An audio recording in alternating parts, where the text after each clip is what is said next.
করা মামলার রায় আজ ঢাকার প্রথম যুগ্ম জেলা আদালতে আছেন সহকর্মী রাব্বি হোসেন, যুক্ত হব তার সঙ্গে। রাব্বি, জানাবেন যে ভোট কারচুপির অভিযোগ প্রমাণিত হলে কি রায় আসতে পারে, কিছু জানা গেছে কিনা?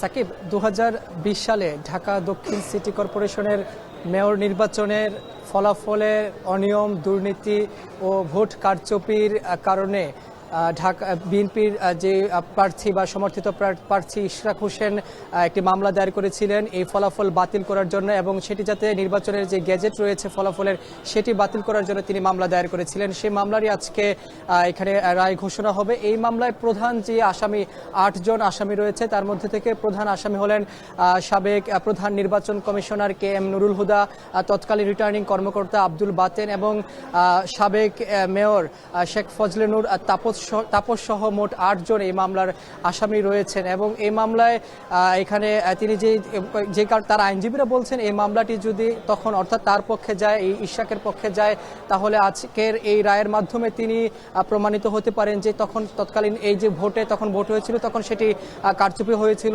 অনিয়ম হয়েছিল, যার কারণে তার পক্ষে রায় আসতে পারে এই মেয়র ইশরাকের পক্ষে। তখন তিনি আসলে মেয়র প্রার্থী হিসেবে নির্বাচিত হতে পারেন বলছেন এখানকার যারা তার পক্ষের আইনজীবী যারা রয়েছেন তারা। তবে এখনো যেহেতু আদালত আসলে বসেনি, শুনানি শুরু হয়নি, এখন এই মুহূর্তে আসলে সবকিছু বলা সম্ভব হচ্ছে না যে তার পক্ষে রায় আসবে কি আসবে না, বা আজকের এই রায়টি কার পক্ষে যাবে। তবে এখানে যিনি মেয়র প্রার্থী ইশরাক তিনি এসেছেন, তিনি এখন অপেক্ষা করছেন।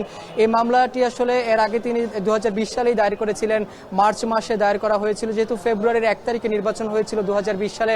এরপরে তিনি মার্চ মাসে এই মামলাটি দায়ের করেছিলেন। শুধু তিনিই নয়, ঢাকা উত্তর সিটি কর্পোরেশনও যিনি মেয়র প্রার্থী নির্বাচন করেছিলেন তিনিও কিন্তু সাবেক যে মেয়র আতিকুল ইসলাম তার বিরুদ্ধে কিন্তু মামলা করেছেন। সেই মামলাটিরও আদেশ বাকি রয়েছে।